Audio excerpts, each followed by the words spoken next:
Hello and welcome to this special edition of Vibrations. I'm Raven Geary. Today on our program, one of the hottest properties making the talk show circuit, Shahrazad Ali. An established writer indeed, Ms. Ali is best known as the author of The Black Man's Guide to Understanding the Black Woman. A very controversial and, if I may say so, a very critical view of life of today's black woman. She joins us today in our studio, and of course we'd like to welcome you today to Vibrations. Well, thank you, Raven, for inviting me. Basically, it's your premise that the black woman is out of sync with the natural order of things. Can you explain that? Well, it's a very sensitive subject, and certainly I believe that I have tried to approach it from a very sensitive angle. What I have actually said is that the black woman's disrespect and rebellion against the leadership and the authority of the black man is a direct cause of the breakdown in the black family structure. It's not an attack on us as black women. It's just saying that in the breakdown of any relationship, both parties have to take responsibility. And as black women, we have been protected and insulated from any kind of examination about what our share of the responsibility is in the breakdown of the black family. My book represents the first platform, certainly, that the black man has ever had to air his grievances about the black woman, because no one would ever listen to him. They have only listened to us. Can you tell us a little bit about the book itself? What brought you to this point of having to sit down and use your pen to write this book? Well, actually, it was my first book. In 1985, I authored How Not to Eat Pork or Life Without the Pig.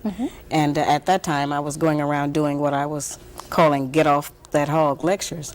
And during my travels, I noted that I would take the microscope and show people how you can't kill the trichina worm in pork by cooking it. Heat was not destroying the worm, and I would show them, the difference, and demonstrate how FDA was now using radiation to try to kill the worms in pork because cooking was not working, which is what we had always been told. And during that time, a lot of black men were in agreement to get off eating pork. They wanted to change their eating habits, and they were happy to find out some information that might possibly save their lives. But it was black women who were the most adamant, who refused to change meal planning techniques, seasoning food, cooking techniques. And so I said, that's interesting. I said, if we are refusing to provide the black man with the proper physical food, when we know that food is what sustains life, then what else are we withholding from him? Possibly there are some other areas, emotionally, spiritually, psychologically, that we are affecting his behavior by what we do or what we withhold and refuse to give. And that led me to try to find out. We've always heard that the black man leaves the black family, abandons his woman and children, won't take care of the children, won't work, stays out all night, turns into a drunk, takes drugs. We've heard a lot of negative things. Most of them are true. But I wanted to find out what happens before he gets to that point. What leads up to the breakdown? We've never gone back to try to find out what happens in the relationship between the black man and a black woman that makes him go off and do all of these bad things. To assume that this is just normal, natural behavior for black men would be to assume that he is naturally bad. And I do not believe that the man that God gave to us as a mate is a naturally bad person. And so I wanted to try to examine what goes on with him. What's his side of the story? Did a black man ask you to write this book? Oh, no, certainly not. I think they were just as surprised as black women. Many of them approached the title of the book with a little apprehension because they have not had a champion. We have never had a black woman who actually stood up and said, I'm standing up for the black man's side of the story. We know what our side is, and both sides are true. We have done some very dreadful things to each other. And I don't exonerate black men, which is kind of a misconception that people have. I just say that we know his side. What about our side? And we do have a side. We have adopted some wrong standards. We are judging our men many times by the wrong value system. We are using his children sometimes against him. We have been told that the only benefit that a black man provides in a home is money, and if he does not give us money to take care of those kinds of financial provisions, that he has no value. And what my research has proven to me is that a black man, any man in any home, provides much more than financial support. The man provides guidance, instruction, discipline for the children, which we sorely need in our black homes. He provides gratification, fulfillment, protection. I mean, there's so many other values, and these values are the ones that are missing in our children today. which is why many black children are in the street, out of control themselves, disrespectful, don't have any regard for anyone. And most of us are scared of them, and everybody else is, because nobody has a way into them to try to gain any control over them. So I maintain that a return to traditional family values, certain clearly defined gender responsibilities for black men and black women in running a home and a relationship will help us to produce a better child. And if we produce a better child, certainly we'll have a better future and a better nation. And saying all of this, and as calling yourself a champion, and having, if I may say, the courage to write this book and stand by it, you've caused a stir. This book is very controversial. What are you hearing from public reaction? Well, I don't think that it's an issue among black women about whether or not the book is true or not. The issue is that I was not supposed to tell. These are inside secrets and things that we have never let our men know about. And many times what is that we say? He can't handle me. Well, many times he can't handle us because he doesn't know what it is he's trying to handle. He doesn't understand what motivates us. We have become very adept, many of us, as being able to do something right in front of his eyes and then convince him that that's not what he really saw at all and that it didn't happen. And so we've kept him kind of confused. Excuse me, do you realize that there are many bookstores, and in particular black bookstores, that have refused to carry the Black Man's Guide to Understanding the Black Woman? I think that that's been overblown. Right now, the book is carried in over 5,000 bookstores here in this country and about 2,000 abroad. The book is becoming a bestseller in London. And to date, we only know of 2 bookstores in the entire country who refuse to carry the book. May I tell you that there is at least one in Tallahassee? There may be, but they're lost if they're doing that. The response we got from that book owner was that your book had nothing, absolutely nothing constructive. Was that a woman who gave you those comments? Yes, it was. Oh, how surprising. Okay. Let's talk about some of the things that seem to be upsetting people, or that people are talking there about. Certainly have been a lot of things taken out of context. Anyone who's ever looked at me or seen, witnessed some of the talk shows, they actually exploit a lot of issues. They take them out of context. They want to sensationalize them to build up their ratings to have a good show. So I really appreciate this opportunity to just sit down and have a fireside chat about the book. Well, I'm glad without you're here. all the fireworks and everything. You say black women, and I quote you as saying, nag, nag, nag, and that we are essentially responsible for pushing our men away by doing so. A lot of times we take a position because of our own emotional mechanisms. We harass our men too much. We nag our men too much, and we keep his mind and his head so bundled up and bogged down with all of our personal idiosyncrasies about our day-to-day personal relationship with him that a lot of times we don't free his mind up to go out and to plan sanely for our future and for the future of our children. Many of them come to us every day and they almost have to do a wind test. They don't know what's going on. They don't know who they're going to meet because we have a lot of reactions. We tend to think as black women that a successful relationship and one where we're happy is one where everything goes our way. And the first time it goes another kind of a way, then we go into hell, turmoil in our brain, and we start deciding, oh, I've got terrible problems with this man. He won't do what I want him to do. When our men have a side. Let me give that side according to Scheherazade Ali, okay? You say in your book, okay, let's get and I'm quoting you, Come on. okay? The black man in America is the only male on earth, including every continent, who is disrespected by the women in his nation. That's true. This situation does not exist anyplace else among the billions of people inhabiting our planet except here in America. That's right. The other black men, the yellow men, the red men, the brown men, and the white men are all honored and respected by their respective nations. All other women recognize and accept that the man is the authority, the ruler, and the leader. Only here in the United States, in the black nation, scattered throughout the United States, is the black man neglected. That's pretty powerful. And it's absolutely true. We have been displaced.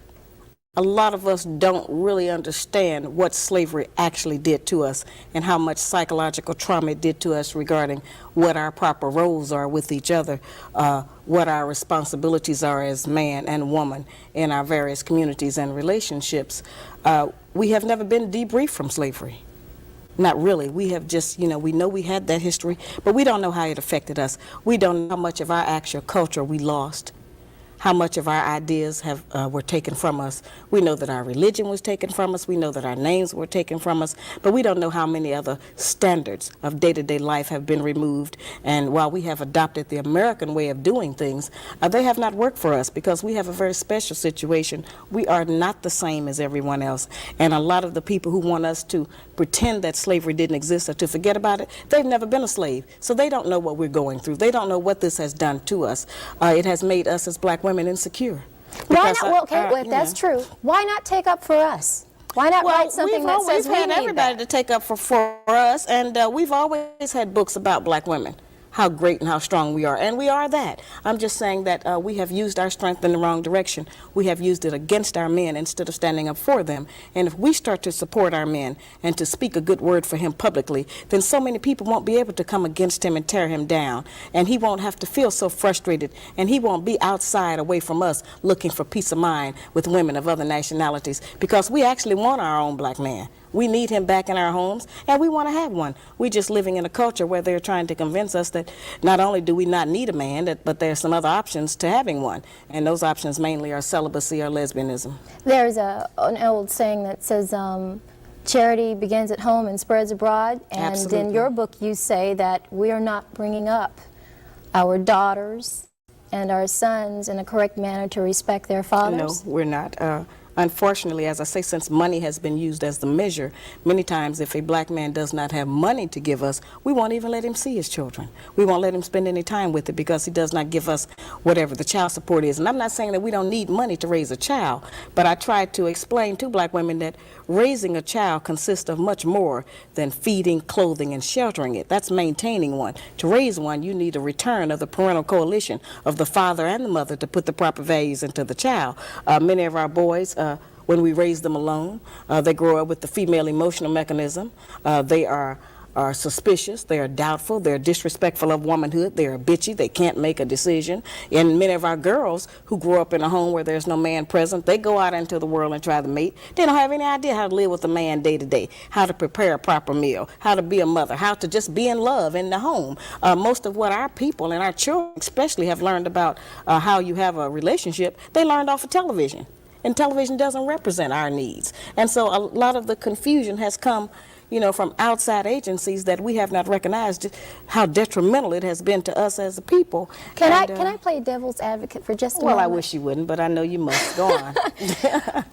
What if I am a good wife, his home is clean, his kids are fed, I'm making sure they're well educated, I help them with their homework, I'm a good lover in bed, I help him with the finances, and I say, look at that, he still took a walk. Well, that's something else that's been confused about my book. I advise black men and black women. I certainly tell men that if you are with a woman who you have been with for 5, 10, 15, 20 years, 6 months, 2 weeks, whatever it is, and that woman refuses to cooperate with your ideas, does not want to get with your program of right, whatever it is, then I tell those men, get rid of that woman and get another one. And I tell black women the same thing. If you are with a man that you cannot be in agreement with, then get rid of him and get with a man that you can be in agreement with. If the man you're with is not treating you the way that you want him to, and you feel that you have put in enough time to demonstrate your commitment and your sincerity of efforts to try to make the relationship work, I don't tell people to just stay in that relationship. I'm trying to teach us that we waste a lot of time being angry with each other and being dissatisfied in relationships. Get out of it and get with one where you can be happy. You say that the black woman would like to be a clone of the white woman. Many of us, yes. That's unfortunate. How do you see that? Well, that's something that was almost accidental, I'd have to say. See, the white woman has been the only mentor that we have had of a female. We've seen her every day of our life on television, every magazine, every newspaper, every commercial. You know, it's just been her face, her body, her image, whatever it has been in front of us. And so today we have the results of that. We have black women who are trying to dye their hair blonde, who are wearing blue and green contacts in their eyes, you know, who wear tons and tons of layers of makeup, who have changed their voice, who have hair weaves so they can have flowing long hair blowing in the wind, you know, like Brooke Shields or somebody, you know. And so that's been an accident. And as a result of us doing that, we have also adopted the women's liberation movement goals of wanting to be liberated from the man and have some kind of pseudo-equality, when while that may be true of the white woman and her plight with the white man, that's not really the black woman's business, because we haven't been under the control of the black man for over 500 years. So what do we have to be liberated from him from? But is there something wrong with trying to make yourself look better or more well, appealing? it depends on what standard you're using as being the goal of looking better. You know, if we think to look better is to put on a ton of makeup and have blue eyes, then there's something wrong with that, you know. But if we think that to look better is to certainly get a better spirit in our heart and to work every day to become a better wife, a better mother, better friend, better sister, then those values and attributes alone will make us more beautiful than we are now. How do you feel about the fact that many people accuse you of wanting to see the black woman at a point of submission? Is that where you want to see a black woman in the 1990s? Well, it depends on how you define submission. Those words have a tendency to have a negative connotation for us because of how they were used against us during slavery and what we connect them to. But actually, the kind of submission that I'm referring to just means cooperation and agreement. I don't think that anybody could say that I represent a woman who is subjugated in any kind of way. I don't think that anybody could say that my personality sounds like some man has me somewhere crawling around on the ground or walking 10 paces behind him. So I'm not representing that. I'm representing strength. I'm saying that we have a lot of power. We have power to make heaven and hell for our men. And I'm saying, let's try making heaven. Let's try to build him up. If a man has his woman behind him, he will believe he can do anything. And all we need to do is to get our men to believe that they can do anything. And he'll be able to, you know, do much better than he's doing now and come out of the pitiful condition he's in. As I said, I'm not exonerating him. I'm just saying that all of that strength that we have, let's use it in a more positive way instead of just going for self. You know, nobody told us that all of that being my own person and I'm independent would lead to separation and loneliness. But that's what we had to trade for that. In order to have certain kinds of success, we had to give up the man because we can't find a man who will compete with us on that level. As I said, we say he can't handle us or he's intimidated by the fact I make more money than him. I think that by judging our men on how much money he makes, we have lost a lot of good men. Because as black women, if we decide that all of us are going to just determine whether or not we're going to have a man based on how much money he makes, then won't none of us have no man. Because most black men don't have no money. There are many men Not a lot of money. There are many men out there who don't want a woman. That's absolutely true. Who is not gainfully employed. That's This true. works both ways. And one of the things that I have always explained about that, Raven, is that for my lectures, which you know I do all over the country so I can give black people some ease and take some of the hysteria out of our communities that the book seems to have caused, I have security guards, not because of black women. We're going to do just what we do. We're going to fuss and we're going to cuss or do a little something, you know. But I have it because of black men. Because the black man's guide to understand the black woman puts the black man on point. And it reminds him what he has allowed to happen to his woman and his family. Many black men become intimidated. They don't want to take responsibility for their women. They don't want the challenge. They don't want to be put on point. So they become overwhelmed. And it's them that go off. That's why I have security. Because most men know that this book puts the black man on point. It just talks about what slavery has done to the black woman, but it's really telling him what he has allowed to happen. Let's go back to the book for just a moment. According to you, there are 3 types of black women. Yeah, they overlap a little bit. Can you define that just very briefly for us? Well, we have, I kind of number them, I think, as 1, 2, and 3, and I would call them lower class, middle level, and so-called upper class, you know, and we certainly have to acknowledge that we have those levels in our society. We see them every day. That is not a put down to recognize that we have a lower class woman who perhaps lives on the street, who is an alcoholic, a bum, you know, who is outdoors, who is subject to abject poverty as a lack of, because of a lack of education and proper training and personal hygiene and other kinds of information. She exists, and we need to reach her and try to raise her up differently because many of these women have children, and we have to be responsible for them. We have the mid-class women who are the number 2s, and they're kind of average. They try to do better than the lower level. And then, of course, we have the number 3 class, which is the so-called successful, you know, black woman who is tripping about the fact that she generally has a big job and a credit card or something, you know.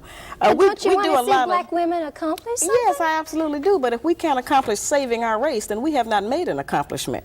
We are looking at our man become endangered. He's already endangered. Over 60% of us are single, widowed, separated, or divorced as of last year. And so we're not together. And there is one monolith in the black community, Raven. If we don't reproduce children, then our nation, our race is going to die out here. And so we sometimes tend to look at black men and say, yeah, they're in this bad condition, and we act like they're going to die out and we're going to live on. But that's not the way it's going to go. If the black man dies, all of us are going to die because he actually is the backbone of our nation. We can't produce a baby by ourselves, and going into other nationalities still just erases, you know, our nation. And I'm trying to get us not to do that. You have problems with interracial marriages. Yeah, I'm not for that. Well, because of the fact that I think that God made a male and female of every nationality so that they could mate and reproduce. And I think in our particular case, a lot of us try to run to what I call race denial by trying to marry into other nationalities to try to get away from our own heritage. Many black women do that, and certainly many black men do that. So I'm trying to get them to get back together and stop trying to marry and go into other races and infiltrate them with some of the nonsense that we bring as a result of our sad slavery history. What if a woman says to you, well, I was alone, and he came to me at a very vulnerable point in my life, whether he's Hispanic or from the Middle East, or he's Caucasian, white, and Caucasian, doesn't matter. And she just says, he came to me at a very vulnerable point in my life, Scheherazade, and he's good to me, and he takes care of me. It's not necessary for people to confess to me. I tell people all the time, I'm not taking a poll. This book is about self-examination and personal development.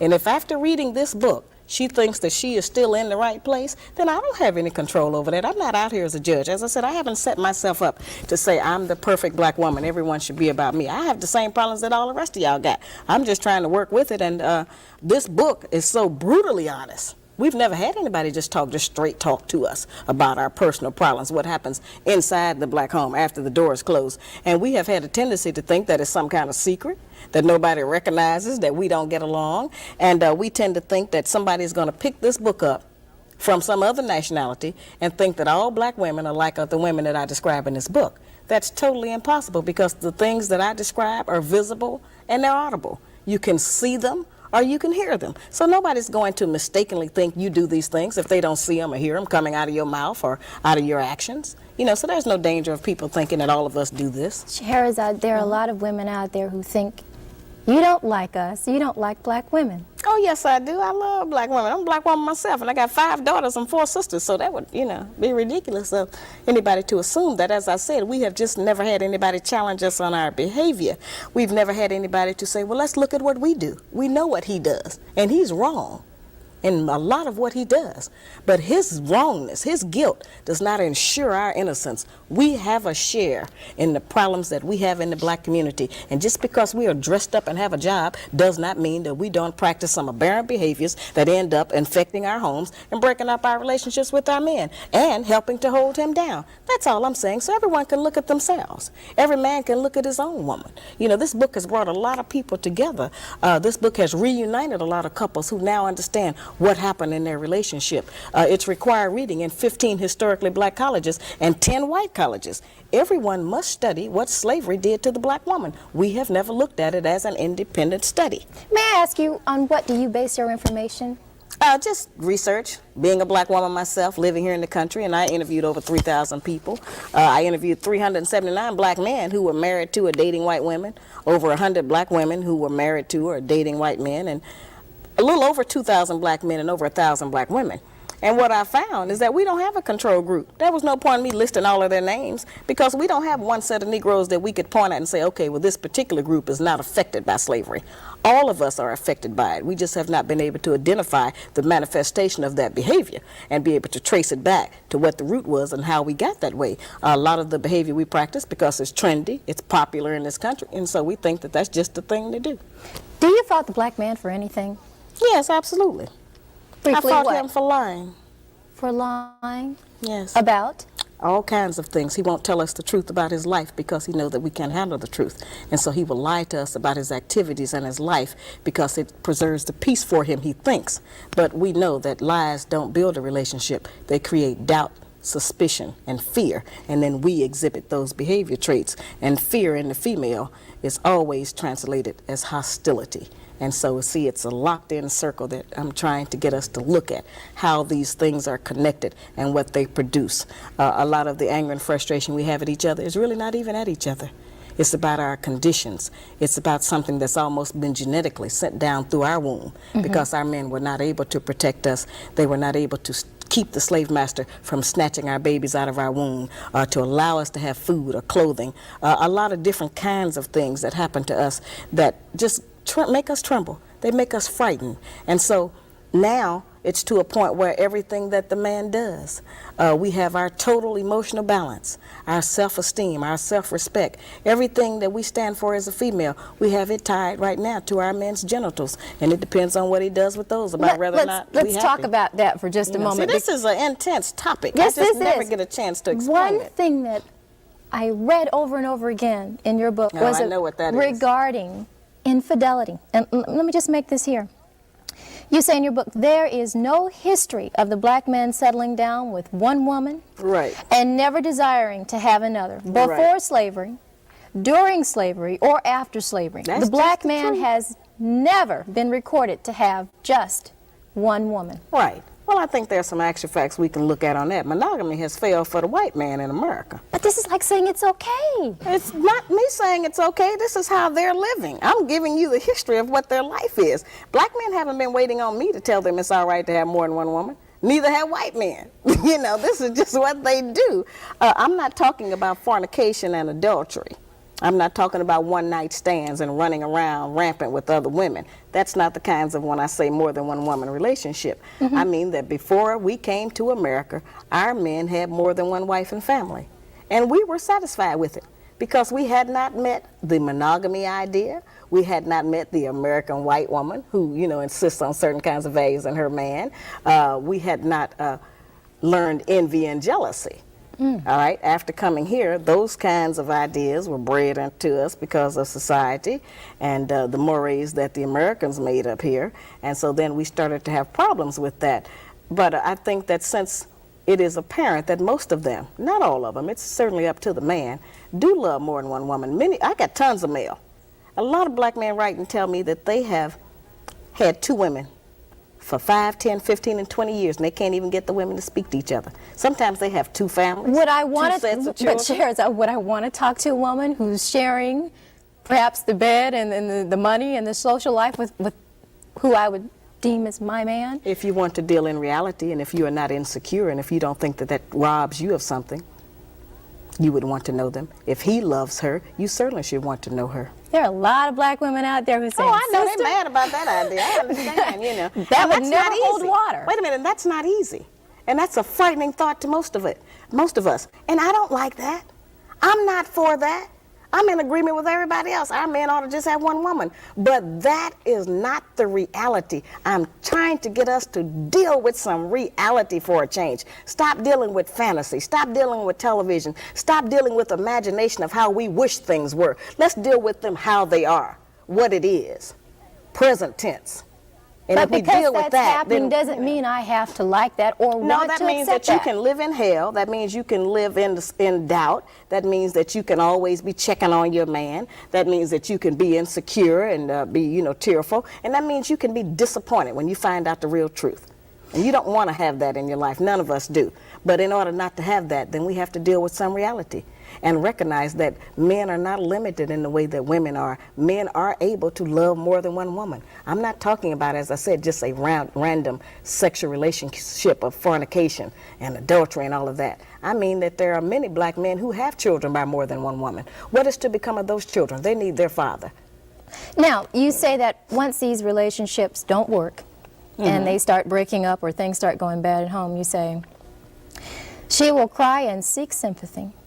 During this period, the black woman will remind the black man of everything she has ever done for him. Yeah, we do that. She will try to make him feel guilty and ashamed of his decidedly outrageous behavior. Absolutely. She'll let the house go, and I quote you, to hell. That's right. She may stop cleaning, ironing, washing, and cooking. And we neglect his withhold place. sex.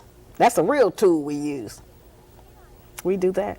But if to you would express cheat our on me dissatisfaction. or walk out Well, on me... see, that's what I'm saying. We have to get into definition. Who told us that was cheating? Where did that idea come from that that's cheating? And I'm not saying that a lot of men are not just running around. I'm not talking about that. But if a woman finds out that her man has been with a woman while she's been with him for 3 or 4 or 5 years, that's a serious commitment and relationship. And if it hasn't taken anything from me, if I'm not going short of anything, and if this is what he thinks his responsibility is, then what kind of hell are you going to go through to prevent that? Since we cannot stop him, we have not been successful. The white woman has not been successful in stopping the white man from having another woman. They call them a mistress. We pick up a lot of that terminology. But a man who has 2 women, that's not necessarily a mistress. That's just his other woman. Now, we got 2 choices. We can be the woman or the other woman. We don't have but those 2. Now, I know we don't like that. I don't like that. You know, but that's the reality of our life at some point. Now, it's up to the man. But Every man doesn't want 2 women, but those that do, they're going to do it. What about our morals and our religion? Whose religion? Whose morals? Not our religion, because we're not practicing the religion of black people anymore. That was taken from us. We don't have our morals anymore. That was taken from us. So whose idea are you representing when you stand up for those values? Not ours. Somebody else's. Some other nationality. And it may work for them. But it doesn't work for us. It hasn't worked for anybody, really, but nobody wants to deal with the truth. Monogamy was only created because of the economics of it. The Black Man's Guide to Understanding the Black Woman has been out for, what, over a year now? March the 20th will be the 1st year anniversary. And for that anniversary, I'm releasing my new video. And the video is called The Black Man's Guide on Tour. And it is exciting. I would assume it's pretty hot. Yeah, it's hot, I tell you. After writing this book, just take a moment before you answer. Okay.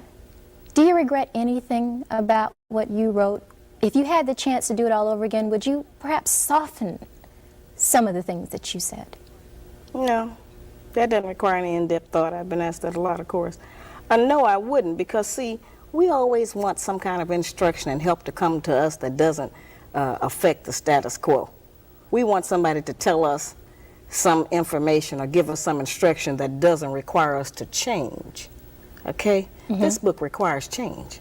And one thing this book has done that I have really been pleased with, it has certainly reopened communications.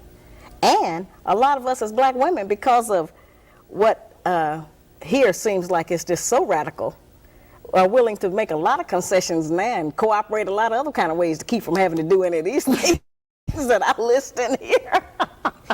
So I have letters from black men who just write and say, listen, thank you. My wife is cooking better meals now.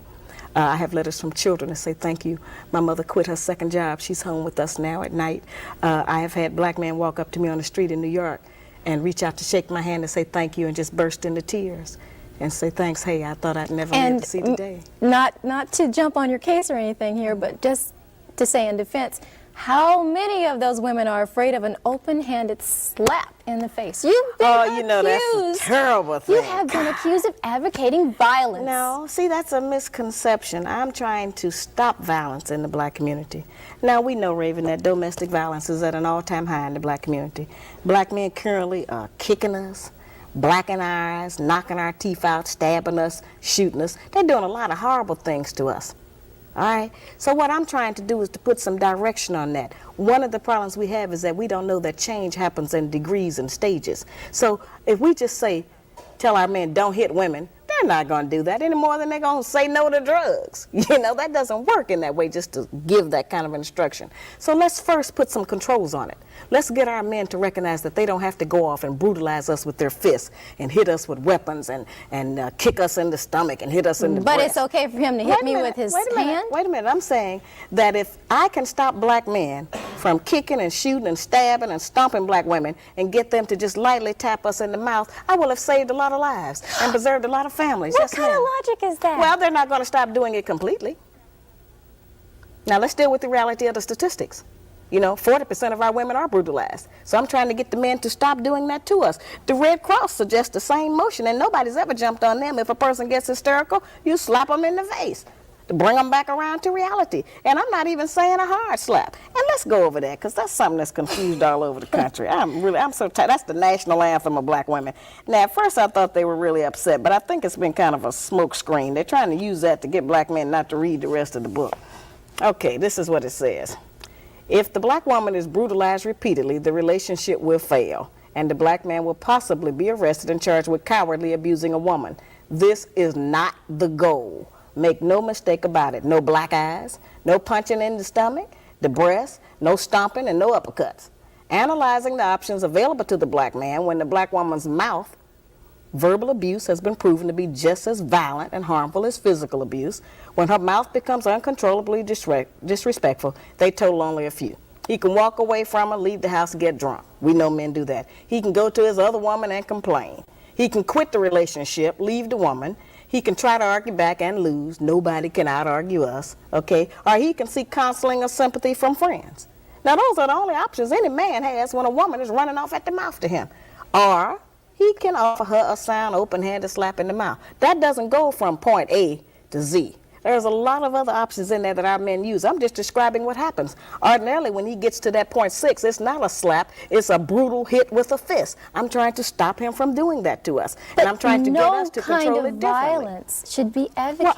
Well, that's not advocating violence. The violence is already going on. I'm trying to stop it. I'm trying to put some controls on it. Sherazade, and that's something that people don't understand. You are a mother. Yes, I have 12 children. How would you feel if your daughter called you at 2 a.m. in the morning and said, "Mom, he hit me"?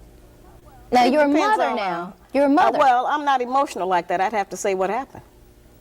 Put him on the extension and let me find out what happened. There are many women out there who would like to know, are you married? Of course I'm married. Yeah, you know I'm with being with a man. I'm not ashamed to say I need a man. No, I need a man. I'm one of those with men. I have to have a man.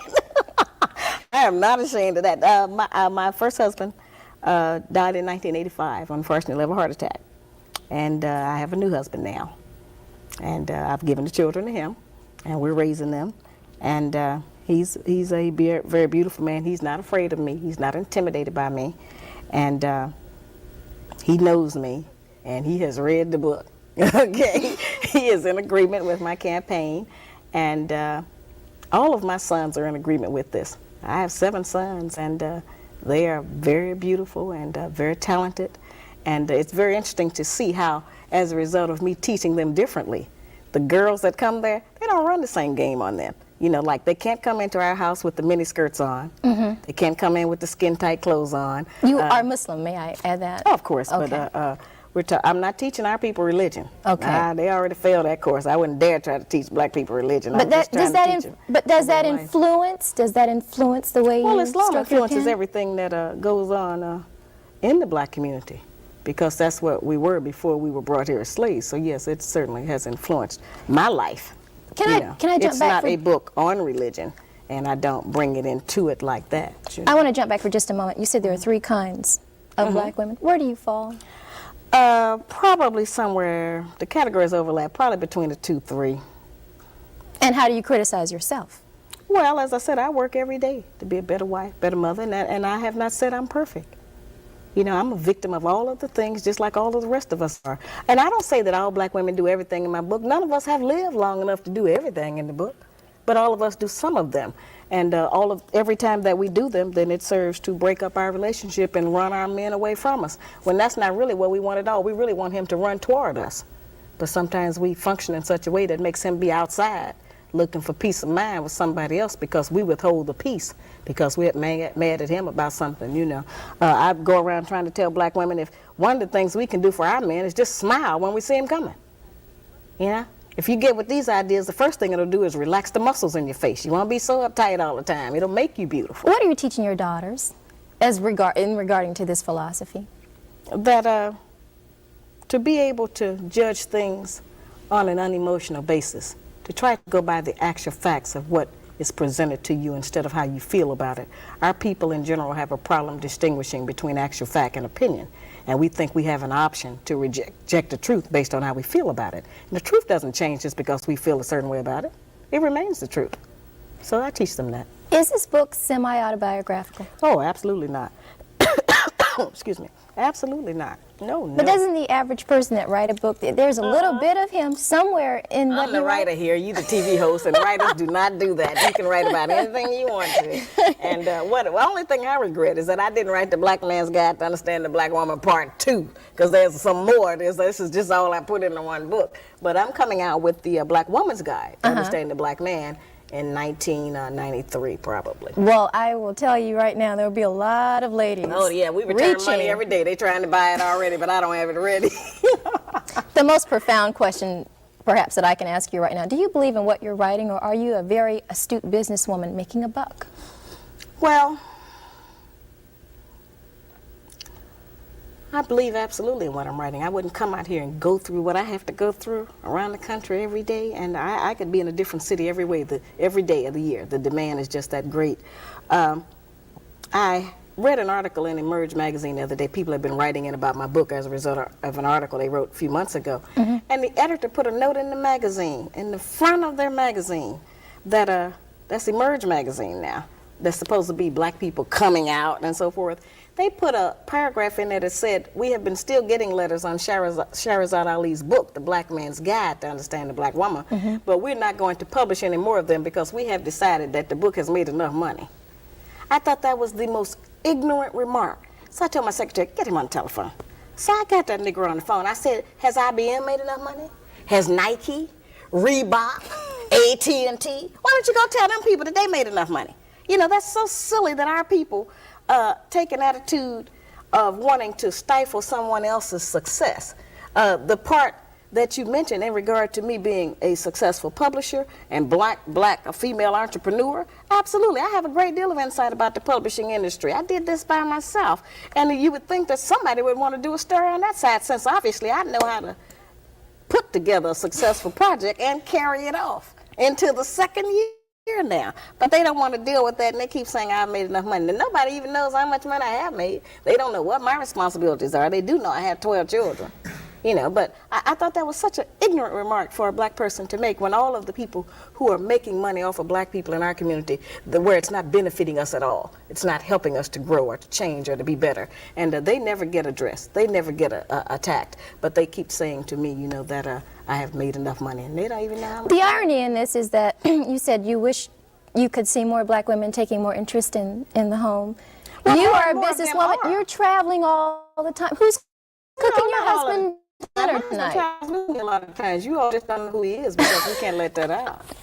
No, he's with me a great deal of the time. I have a strong family, extended family structure. I have sisters, and my children are between the ages of 5 and 26. Now, if that 23, 24, and 25-year-old don't know how to take care of the children when I'm not there, then I have failed.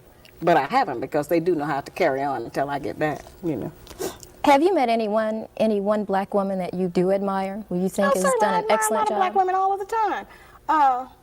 Marva Collins. I just made a huge donation to the Marva Collins Preparatory School in Cincinnati in memory of my mother.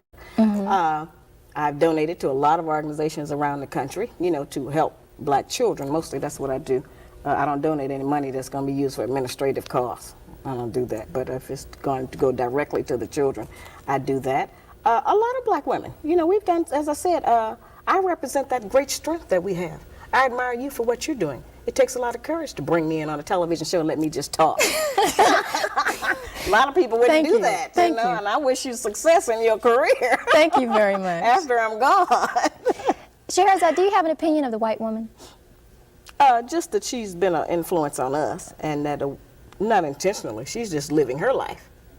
She didn't tell us to copy her, you know, but the way the society is set up, we have copied a lot of her ideas, and a lot of the standards she sets for the white man, we have tried to set them for the black man, except all of the things that are required for a man to have to meet those prerequisites, our men are kept from getting.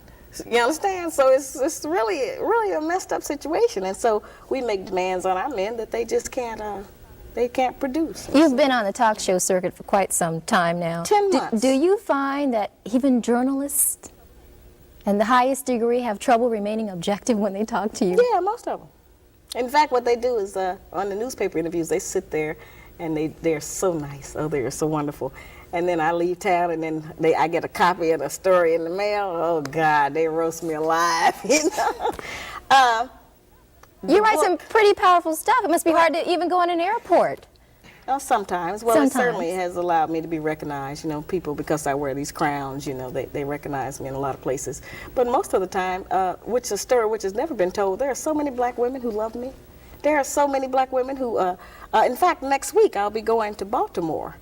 And there's a group there called the Black Women's Consciousness Raising Organization or something. And it's a black women's group of 250 black women, professional women. They have invited me into their convention to be the keynote speaker. May I I say, got black women all over the country who are in support of this project. In fact, I just gave that lecture in Miami, and the man who invited me in was 78 years old. He said he thought he'd never live to see the day that the truth was told about our women. You know, he's a 78-year-old black man who is still in business. He invited me in. Most of the people at the lecture were women. Most of the people who bought 2 and 3 books for their sons were women. Most of the people that bought books for their daughters who were getting married were women. You know, so it's been distorted of who actually is supporting this project. We have 30 million people out here. About 15 million of them have jobs. About 7 million of them can read or have disposable income to buy a book. And I haven't reached the market that I intend to reach in order to actually get this message to penetrate into our communities. The book being required reading is certainly going to help us to face some realities. Our young people want a different life. They don't want the failure that many of us have suffered. They have seen that this has not worked for many of us, and they want something different. They want to find out why they can't get along, why their mating techniques are failing for them, and why they're so frustrated, why there's so much game and nonsense in it. And this book will help them to do that. Shahrazad Ali, it has been a pleasure, may I say, to have you today on our program. Can I just add something for just a moment? I had the opportunity to have lunch with you today. Yes. You are a very personable individual. You are Absolutely. sweet. They just tried to You're make me a monster on television. But can I say that if I didn't know about this book, on a first impression of you, I never would have thought you'd have written that. Well, you may not have. Many of us have some talents that our larger communities can benefit from. You know, if I had met you somewhere, I might not have realized that you were a very popular and dedicated talk show host. I wouldn't have known that until you told me what you do. I believe that the message I'm trying to bring to my people is a message from God. I think that the only way our people get any message or information from God is through the people, and that this is a very important work I'm doing. This is not a game to me. It has a great emotional drain on me. People come against me with a lot of negative ideas. They come hard. They bring all the force that they have to bear, and I have to stand up under that. How do you deal with that? You know, well, I don't internalize it. I don't let it go in. I expected us to have an emotional reaction, and I know that when you have a revolution of social change, the first reaction is emotional, but those people settle down. And so if I have to be the brunt of that in order for them to get to a better life, in order for us to have a better child, then I just have to take that. And of course, my own man has to absorb a lot of what I bring to him. Sometimes, every once in a while, somebody will get through, and they'll say something that'll, just be so penetrating, say, wow, listen at that. But I just don't internalize it because I know that it's not me they really want to attack.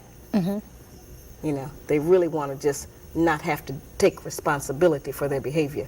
They don't want anyone to say that's wrong because most of the negative practices we have, we've been doing them so long, we think that they are right. And so we don't want anybody to come out and say, you're doing that wrong. And we certainly don't want our man to say, that's right, you are wrong. Has this been worse, what you've had to go through, being accosted in airports and Absolutely. practically blessed out on television shows? Anytime I'm accosted in the airport, because somebody wants an autograph, or they want an autograph, but it has not been negative. And certainly, as I said, we can always dwell on that one issue in the book that people tried to bring up that's negative about violence. As I have explained, that's not what I was trying to do.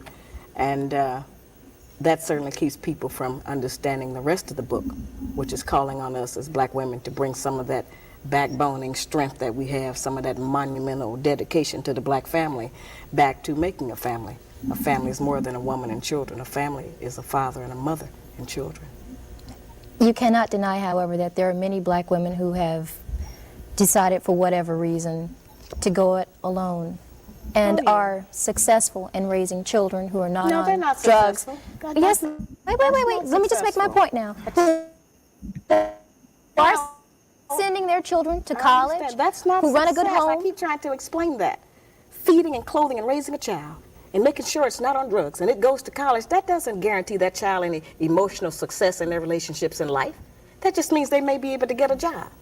See, we have to look at even what the success standard is that we're talking about. That's not necessarily success. That doesn't guarantee us success. If we can raise up an emotionally stable child, one who knows how to carry on our black nation, who knows how to be a good mother and still perhaps contribute to the outside community, if we can raise up fathers who take responsibility for their children and who know that their presence in the home is a needed one if we are to survive, there are a lot of other things more important than us just getting a college education and a job. That does not guarantee the success of a nation. That guarantees a personal financial success, which is not the only thing that we need to revive our black nation. Let's talk about the future just briefly. What's up next for you? The video, The Black Man's Guide on Tour, which is coming out March the 20th. And hopefully by Christmas we'll have a problem with the black women in South Africa, in that many of them try to marry into the white race because they think it provides them with better benefits than staying with their men who are suppressed, under the apartheid system. And I have been invited to London, of course, where the book is becoming a bestseller. I've even been invited to Ireland. They don't even have no black people there, but they say they want me to come over there and talk to the white woman. I haven't been, this is a global project now. I just can't go everywhere. I don't have the energy all the time, and I can't keep dragging my children and my own husband. He's got some things he's doing that I have to work with him on. And so, but I try to, who I want to work with actually is the black woman and the black man here in America where I live. That's where I'm really doing my major work. And if I go anyplace else, it'll probably just be live remote television, to someplace else, but I don't know if I'm going to really have the time to travel to those other places. Did you know when you wrote this book that it would take off like this? I suspected it would. It's new information. We've never had it. This is brand new information, and no matter what anybody else ever writes about relationships, this is going to be the standard by which it will be judged. I want to talk just a moment about something that I saw recently on television. Everybody has taken the opportunity to make their poke at you. Oh, yeah. Did you see, by chance, the skit that was done on In Living Color? Yes, I saw it. What did you think about that?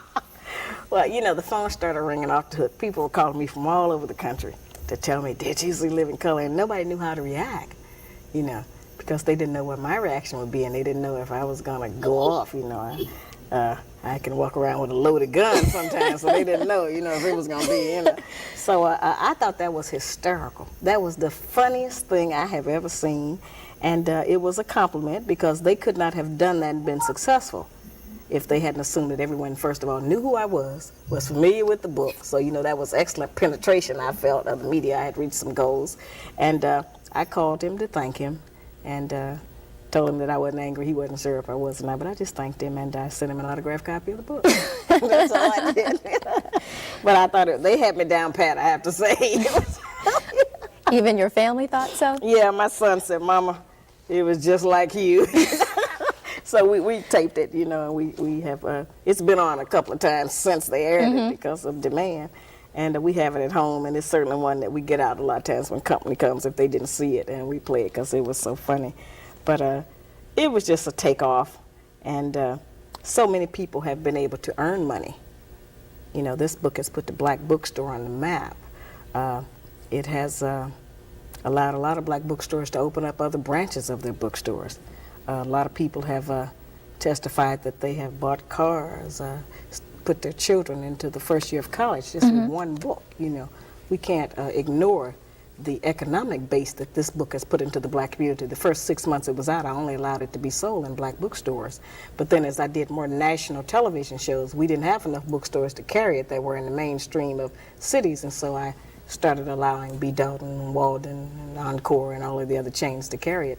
But it has done a great deal for the black community in regard to being an economic base. And I would think black people would be happy to have something else to sell other than Avon and Tupperware, since those are not our products, you know. Let's just briefly, we're just about out of time, but I would like you to leave us here in Tallahassee, Florida, and the surrounding areas, the surrounding counties that can watch this program. What are some words of advice or wisdom or according to Scheherazade Ali? Just the only wisdom that I can leave you is the information that's already recorded in most of our holy books. And that's that. Well, shalom again, shalom, shalom, shalom. This is Ben Israel again from the Kodesh Garden Homestead. Let you have a praise for this day or this night. I mean, the day is already spent and it's already night here on the homestead where we are in the islands. And I'd set this time to broadcast at about, I guess, 8 p.m. an hour from now. But I'll up on a pretty bit earlier. As you see now, I was playing this video, with the interview here with this podcast about, the black man guide to understand the black woman, just as a precursor to this little short chat that I will have today, and just to reflect on some of the things that I have here in the description about should our Israelite woman today considers plural family, which is a man having more than one wife. The common and popular term is polygyny that people come out aware of, but biblically speaking, it is a man having his wives, his wife or wives, whichever way it put. But for reference term, polygyny is the common name that people recognize. This podcast here, by no shape or form, I don't necessarily agree with all things, just to make that all clear. But I thought it was pretty interesting to hear certain words coming out, and wanted to share, but not necessarily, endorse or agree with all the things that has been said in some context. But like I have a praise, I think it's a pretty good interview, from the sister to the sister, to discuss these issues that are coming to faces, and some stuff that is pointed out. So as you can see, the topic, should our Israelite woman, I wanted to just dove into it a little bit and just go over some of the questions that I do have here in the that I do have here in the description. Let you have the praise, right?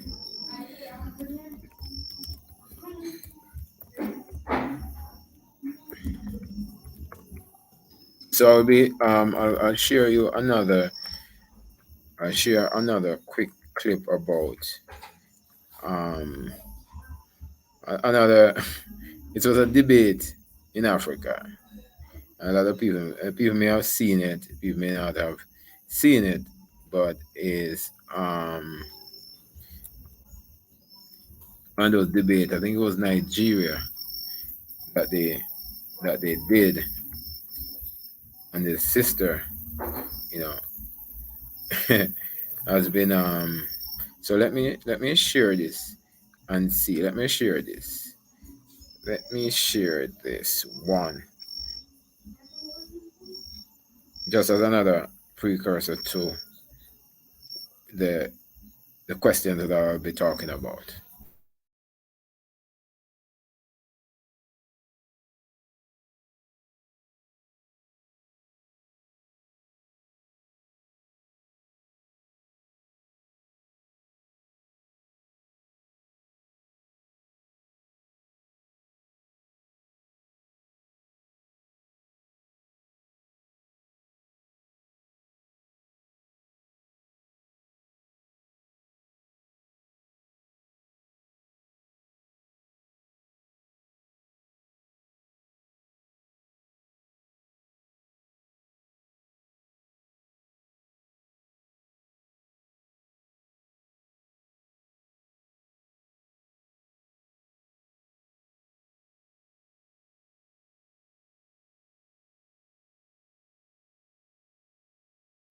So I shared this brief Show input. some action.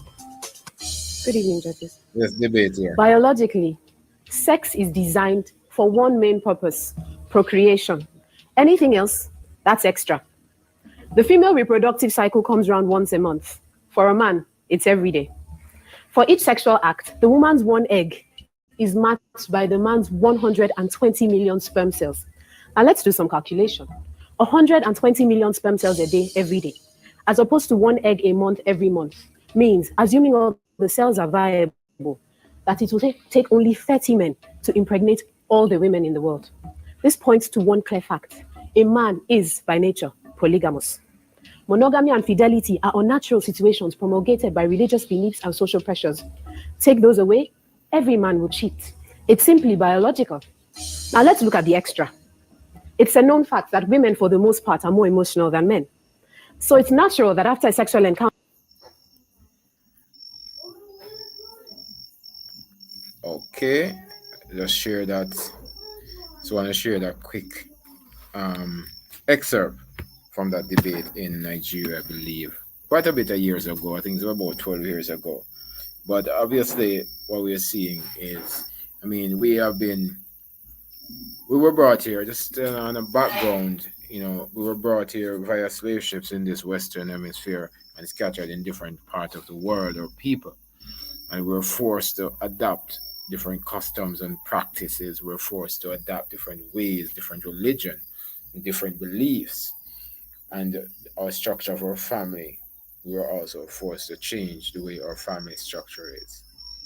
And by no way, this is a conversation to saying that a man having one wife is an issue, because we believe in family and we believe that family structure should have the man, the woman, and the children or the child, because that is the only balanced way, according to the book of the Word of the Most High, the set apart scriptures, where we can see a strong, continuous growth in family structure by through the principles set out by our Most High and our paychecks that we see as example through the scriptures. So, I mean, with my experience that I've seen and where I've been and been around here in the Western world, and all of these, it is very interesting that you know whenever a conversation is mentioned about whenever a conversation is mentioned about the structure of our family, I mean the world has gone so feminist these days that there's a lot of confusion and a lot of heated debate about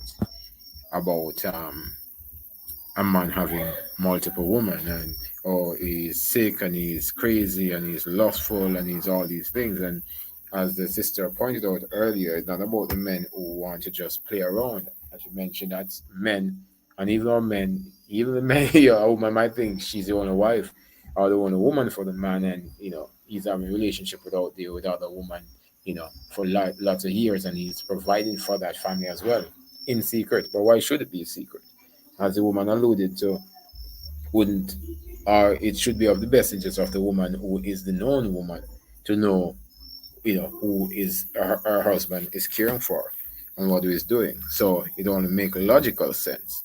So I wanted to get into some of the questions like marriage and poor family and sisters being with one husband in a biblical way. I mean, does it make sense? Does it make sense in this time? What we see in our communities, the so-called, and I mentioned so-called African American communities, or Afro-Caribbean, or Afro-Asian communities.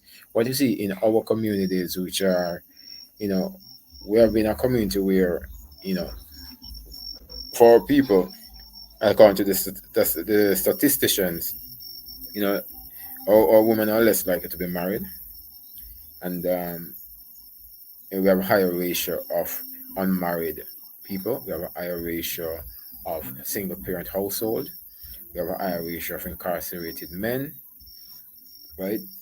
We have a higher ratio, when it comes to the single parent household. So with single parent household, it posed a very unique situation for our people. And in most cases, it is a woman who has the children. It's a woman who has the children. So, does it make sense in this time? Some definitely, I think, what I see definitely could consider, because creating economic strength is important, and having the child.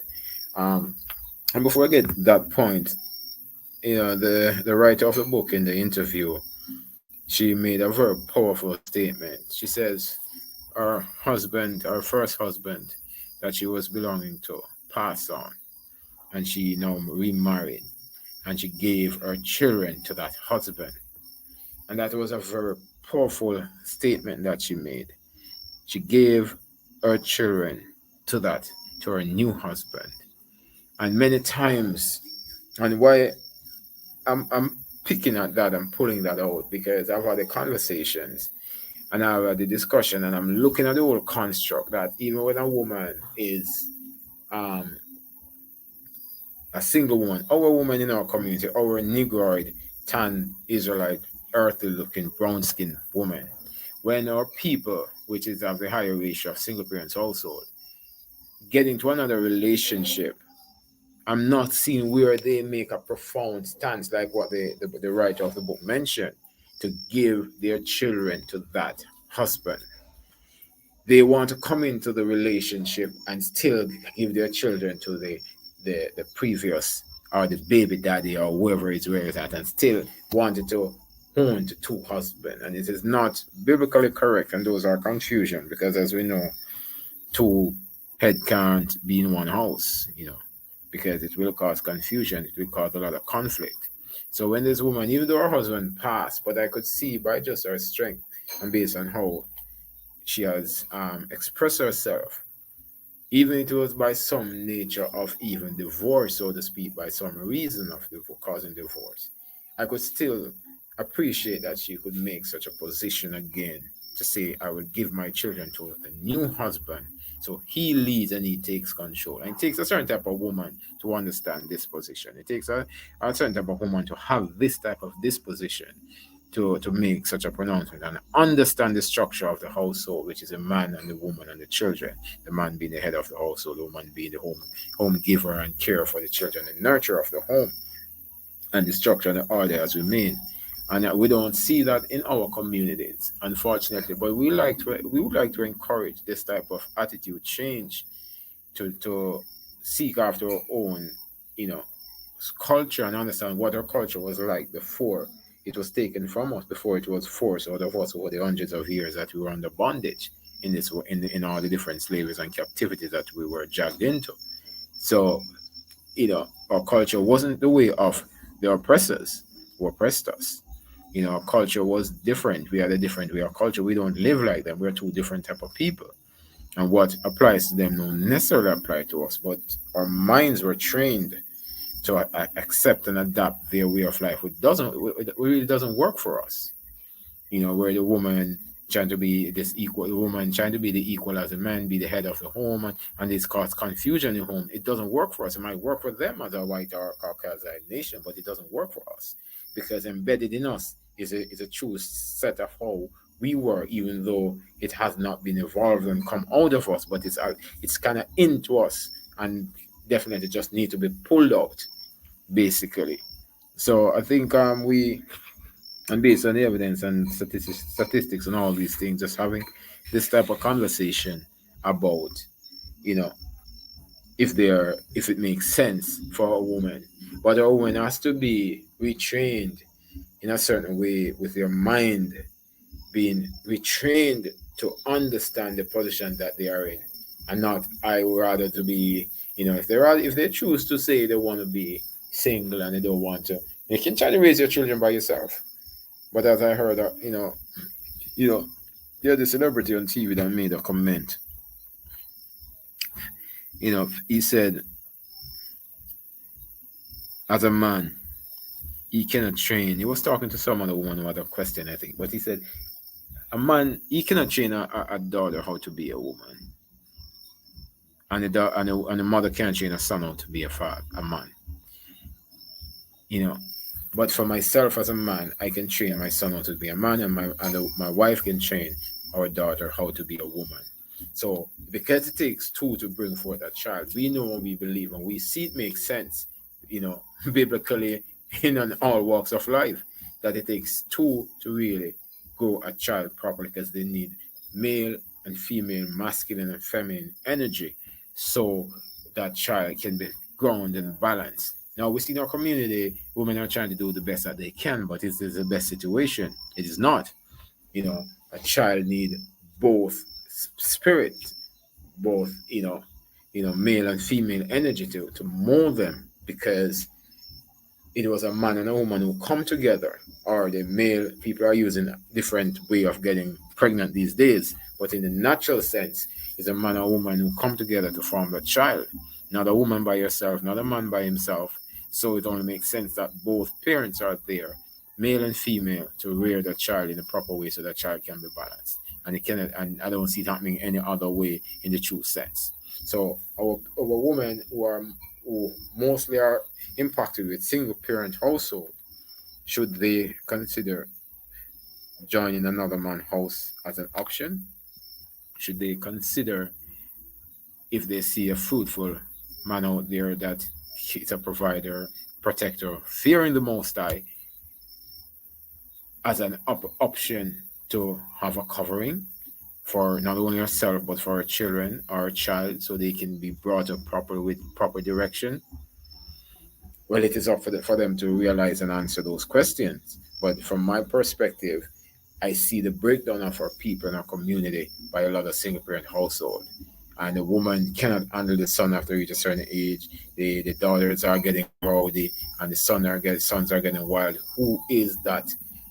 Who is that guide, that dean of discipline for that home?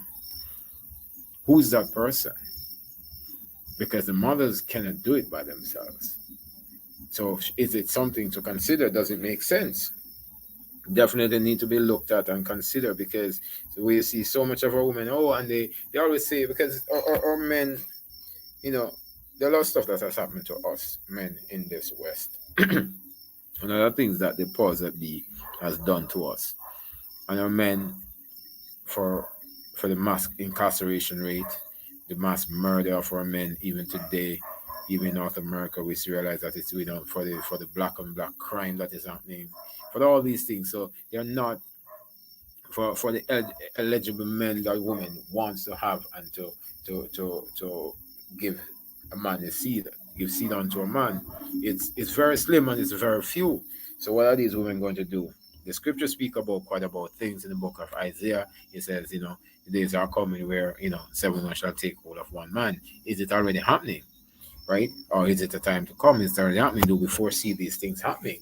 Because one other thing is that in the situation now, when you look at it, men are having multiple women. Whether or not it's sweetheart, they don't want to call it mistress out there, or whatever they want to call it. They have a woman at home and they have multiple women. Many times men have women who are working and other women help funding the home that they live in. So it's not far-fetched to consider that even in this time, the book of Isaiah, it has some relationship and some synergy with what's happening today. Because our men are out there still getting funding from women, even though he has his woman at home. So we have to consider what is happening. But in the true sense, to bring everything out from under the table and everything in the light, so everybody can see and everybody know where everybody is. Does plural family man having more than one woman under his covering something that a woman should consider in this time, especially for the ones who have children? How are you going to rear your children? How are you going to train your sons to be men? Do you have that capability?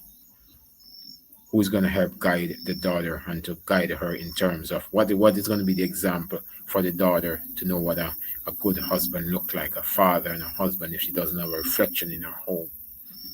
Very important things for consideration, because we ignore these things and women say, I can do it by myself. And it's not just money. You could be the president of a large corporation, Amazon or Google or whoever. It's not just the money, because the money is not what raised the children, because it gives the provisions and protect the food, clothes, and shelter, but it needs that physical to take care of the children, right? Does it make sense? Are there benefits?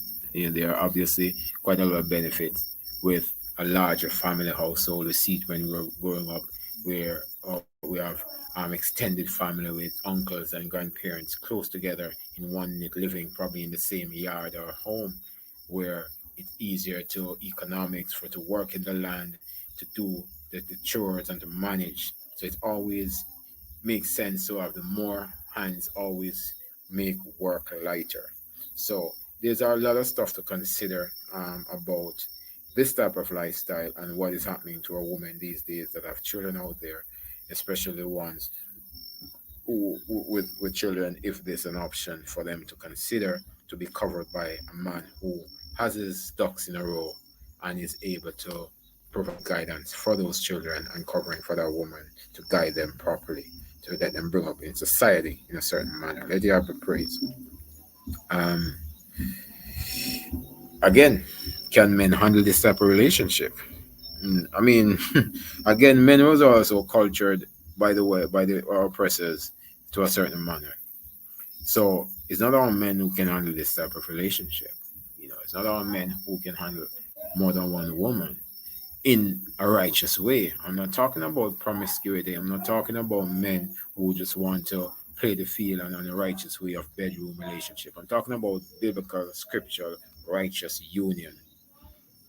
No woman and woman together. No, none of those slack, unrighteous things that people think about when they hear a man having, two women.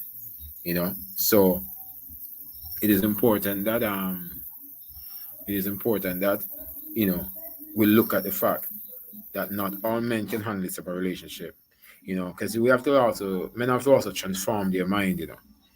From the slavery and transform their mind from the oppressor's way to know what their roles and responsibilities are and to act out in that manner, right? So it's not all men can have this type of relationship, not in my book. It's not all men who think it's not no notch and no belt, because a lot of times I hear women will comment about these things. A lot of times I hear they comment. I read certain comments online and they talk about it. The women get all irate and they get all outburst and emotional about it. You know, I mean, and they think it's all about just the act, the sex. They think it's all about just man coming together and having that type of intercourse with a woman. They think it's all about the intercourse, that type of intercourse. I'm like, when a man decides to take a wife, whether or not he's one woman or not, he takes on a lot of responsibility. He takes on a responsibility for caring for that woman, nurturing that woman, and children come, he has to care for them and nurture them. Because in relationship there are certain things that comes with relationship. There is a marriage, the rights of marriage in a relationship for the woman, and it's not just one thing. A man has to provide for these things. So if a man aside are looking and say, hey, he would like to take on, it's a big responsibility. Because if he just need to have a little bit of a notch on his belt, he can go out and just pay for it and get it over with and come back to his house. But when he decides to say, I want another woman under my covering, it's not just what men and women like to look at and they say, oh, he's getting a more intercourse. He has a responsibility for another life. He has a responsibility for caring, for guiding, for coaching, for instructing, for protecting.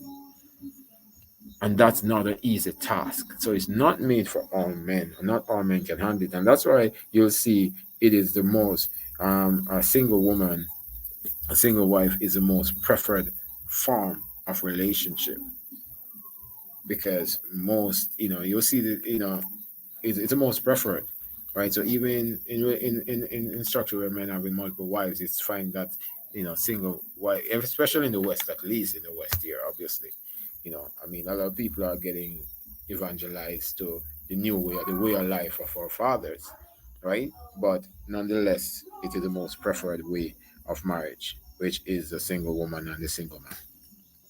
So, um, and again, will a person commit sin if they engage in this type of marriage? Will a person commit sin?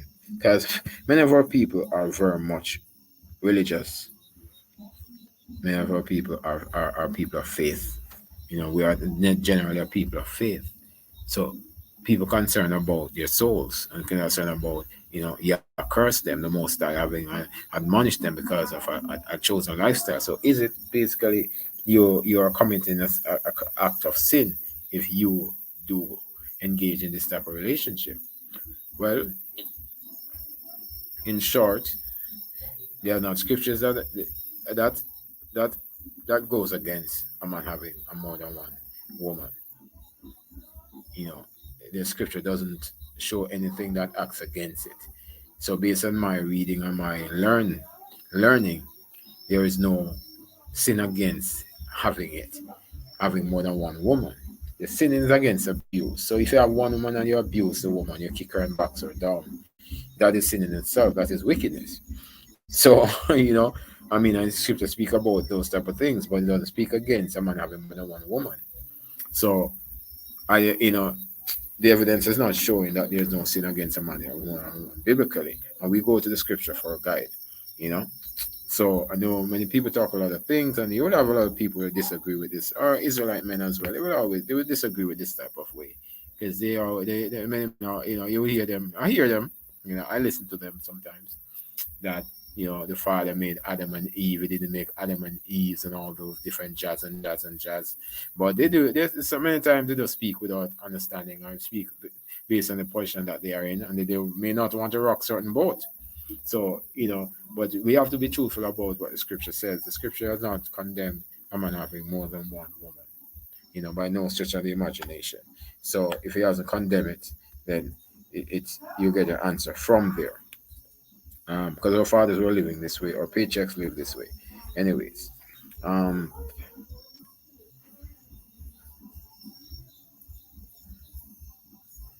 And the question here also is, are men polygynous by nature?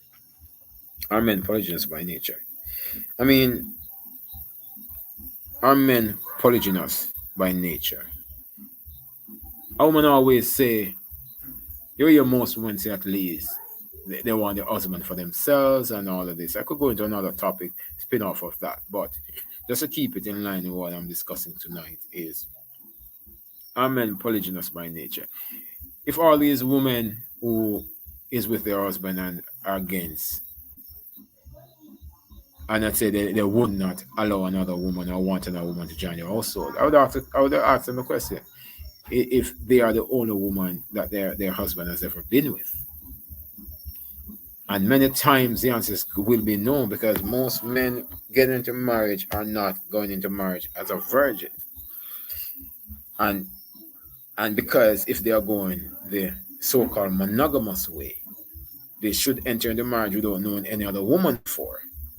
So these women who are saying, oh, I never have that and I can't allow that and it never happened, I'll leave and go with business. But has your man been the husband that you have? Are you the only woman for him? Are you the only man for your husband? Did you enter this relationship being a virgin? So these are some very serious questions you have to look in the mirror and ask yourself a question. Was the husband that I'm with, did he have another woman? How many women he had before? How many wives he should have had before you just the same? And for you yourself, did you have any man before? How much husbands have you had before? As Yeshua said to the woman at the well, go call your husband. She says, I have no husband. He said, you speak right. Because you have had 5 husbands and the one you are with is not your own. What could he be talking about there? She's been moving around. What type of woman is she? What is going on? So even when a woman have a man out there and she just date and having this serious relationship and moving on to another man, how much husbands have you had? But what position do you have to now say you're the man who may have had multiple women before and you may have multiple men before, to say the man cannot have more than one, and you think it's biblically incorrect and not even knowing the scriptures? So I know it's a difficult conversation for people to have, especially because we're indoctrinated by the Western cultures and their traditions. But we have to wake up out of our deep sleep. It's time our people stop sleeping and wake up and look at what our community look like. See what our communities look like. For our communities which is broken, with a lot of our women with their children around and no fathers, no daddies around, no guide around for that child, no guide around for that woman. Because if man and woman didn't need to make a child, then the father wouldn't have set it so. He has said it so man and woman can come together to make that child. So why do we think that it's okay to raise a child by itself? So something to consider, something to look at to see your life is, to see if it makes sense for a woman in today's world and understanding, to not to say, oh, I'd rather raise my children by myself, because you can't raise your children by yourself in the proper way that they ought to. You can do your best. You can try your best, or you can. But is that the best thing for the child? We have to have a new mind shift. We have to have a paradigm shift in our thoughts and get back to scriptures and understanding the position and the place of the man and the woman and the children, and start to go back from there and start to rework. If we lose our step, we must go back to the beginning. If you're going through a forest that you don't know, if you're going through a forest or woods that you do not know the way, you're trying to get to another point, and you find in your mind that, I think I'm losing my way here. One of the things that will come to me and has come to me is, let me go back to where I'm coming from. Let me try to chase my step back to where I started. I will not try to say I'm continuing to a place if I don't know. Let me go back to where I think I've started and try to trace back my step. So if we lost our way in relationships and marriages, we must try to trace our step back to the beginning. And it is the scripture is the beginning. And to look back to say, what does it look like, and how we used to live, how Yah's prescribed us to live, and start to continue forward again, and prayerful that we get our step and continue on the road in righteousness. So a man can't raise his children by himself. That's not the proper way to do it, at least, and a woman is not the proper way to do it as well. He needs both man and woman in the household to raise the children properly, and Yah being the head and guiding the entire household. Let Yah be praised. I mean, this is, late, and I never normally out this late on the Shabbat night talking, in the eve here, talking when it's, day already spent, and, but I thought, for the sake of a conversation, to get some word out there, prayerfully that, person can look into, not just on the emotional side to say, oh, this guy, whatever, but just look deep into the consciousness of what we are saying and what is happening, and to see if it makes sense that this son or this daughter who is with this mother needs a guide. And like the writer of the book mentioned, she gave her children to her husband. And if you have your children out there and you're entering into a relationship, are you comfortable enough to say, children, you're going after giving out to my husband, and he now takes the lead, he now takes the charge, not some baby daddy out there to intervene in the man's household and create conflict, and then the man may put you out and say, I cannot deal with your drama because you're trying to bring another man rules in my house, and then you're back out there with your children, and then you say you're comfortable with that. You can never be comfortable raising a child by yourself, because you cannot instruct all the disciplines that there that the masculine energy can, because no man can be no woman, and no woman can be no man. Let Yah be praised. Won't keep you much longer after this. I know this is always a heated and a hot topic. Let Yah be praised. So I will be guided as such. And this is Take This Cue to say shalom. I certainly trust that the conversation doesn't end here. And do your research, seek the scriptures, and seek the Most High for truth and understanding on any subject matter. Let Yah be praised. And it's Ben Israel checking out from the Kodesh God Homestead. Shalom and stay safe.